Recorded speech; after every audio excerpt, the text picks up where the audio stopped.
तरफ अमेरिका और ईरान के बीच छिड़ी जंग दिन ब दिन बढ़ती जा रही है, तो वहीं दूसरी तरफ पश्चिम एशिया में थोड़ी बहुत बची हुई शांति भी खत्म होती दिख रही है। वजह है सऊदी और यमन के बीच टक्कर। जाहिर है मामला तेल के धंधे से जुड़ा है, लेकिन सबक ईरान को भी सिखाया जा रहा है।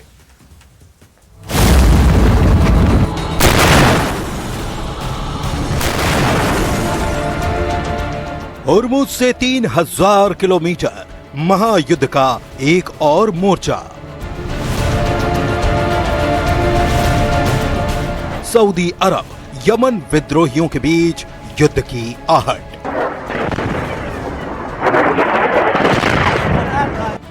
होर्मुज के बाद लाल सागर पर कब्जे की लड़ाई शुरू। मिडिल ईस्ट की शांति को आखिर किसका ग्रहण लगा है? होर्मुज पहले से जल रहा था, अब खतरा लाल सागर में मौजूद बाब अल मंदेब में है। मिडिल ईस्ट के इस नक्शे को सबसे पहले आप समझिए। ये मिडिल ईस्ट है, एक तरफ ईरान, दूसरी तरफ यूएई, और इसी के बीच मौजूद है स्ट्रेट ऑफ होर्मुज। एक तरफ फारस या कहें अरब की खाड़ी, तो दूसरी तरफ ओमान की खाड़ी, और इसके बीच है वही होर्मुज का इलाका जहां से दुनिया का 20% तेल गुजरता है। वो इलाका जहां सबसे ज्यादा टेंशन इस वक्त बनी है। वहीं ठीक स्ट्रेट ऑफ होर्मुज की तरह ही मिडिल ईस्ट में है स्ट्रेट ऑफ बाब अल मंदेब। यमन के बिल्कुल नजदीक एक तरफ अदन की खाड़ी तो दूसरी तरफ लाल सागर, और इस रास्ते से दुनिया का 10 से 12% तेल गुजरता है। सऊदी ने अपनी तेल सप्लाई के लिए ईस्ट से वेस्ट तक पाइपलाइन बिछाई है, ताकि वो स्वेज नहर के जरिए अपना तेल यूरोप तक भेज सके। हाल में स्ट्रेट ऑफ होर्मुज के हालात के बाद इस क्षेत्र से सऊदी ने अपने कच्चे तेल की सप्लाई बढ़ाई है। लेकिन इस बीच सऊदी ने यमन पर और यमन ने सऊदी पर जवाबी हमला कर दिया है। ऐसे में सवाल ये कि आखिर मिडिल ईस्ट में कत्ल गारत का दौर कब थमेगा? ईरान और इजराइल की अदावत पुरानी है, और इजराइल के साथ अमेरिका की दोस्ती उससे भी पुरानी। यही वजह है कि इजराइल और ईरान के बीच की जंग में अमेरिका अब पूरी तरह से कूदा हुआ है, और जंग का अखाड़ा बन चुका है स्ट्रेट ऑफ होर्मुज। वही होर्मुज जहां से दुनिया का करीब 20% तेल निकलता है।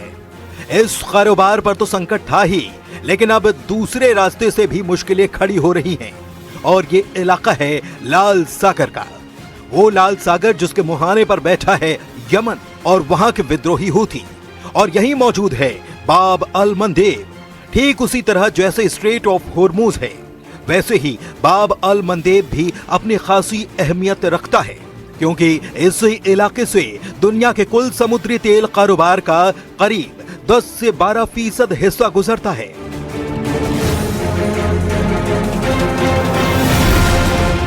इसी से समझा जा सकता है कि यह इलाका समुद्री व्यापार के लिए कितना अहम है। हालांकि दबाव बनाने के मकसद के साथ ही यमन में बैठे हूथी विद्रोही अपनी मौजूदगी दर्ज कराने के लिए अक्सर अमेरिका और दूसरे मुल्कों के जहाजों को यहाँ निशाना बनाते रहे हैं, और एक दौर ऐसा भी आया कि तमाम मुल्कों के लिए समुद्री व्यापार का ये रास्ता सबसे बड़ी परेशानी बन चुका था।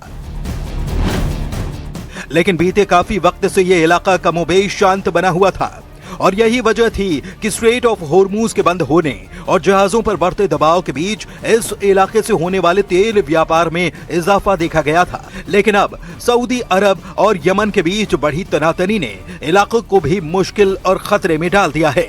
ईरान को हूथियों का साथ हमेशा से मिलता रहा है। यही वजह है कि हूथियों को ईरान का प्रॉक्सी तक कहा जाता है। लेकिन अब सऊदी और यमन के बीच खुले नए वॉर फ्रंट ने टेंशन और बढ़ा दी है। बीती 13 तारीख को सऊदी की तरफ से यमन पर हमला बोला गया।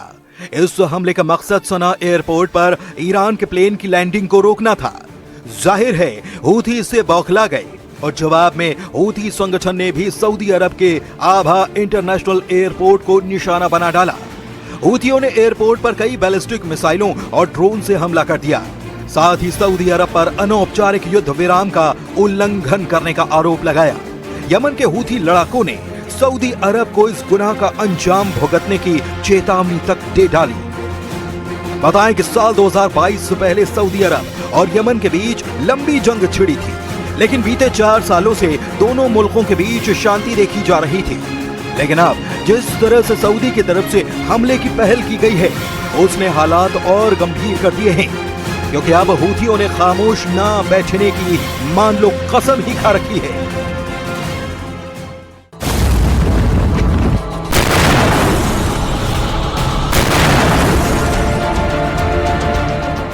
अब नहीं रुकेंगे हूथी, सऊदी को सबक सिखाने की कसम। क्या खुल गया है नया वॉर फ्रंट? यह सवाल इसलिए भी मौजूद है क्योंकि स्ट्रेट ऑफ होर्मुज बंद कर ईरान ने अमेरिका ही नहीं पूरी दुनिया को अपनी अहमियत दिखाने की कोशिश की। होर्मुज का रास्ता बंद होने के बाद सवाल तेल के कारोबार को लेकर उठा और तभी लाल सागर के रास्ते यूरोप तक तेल पहुंचाने के लिए काम तेज कर दिया गया।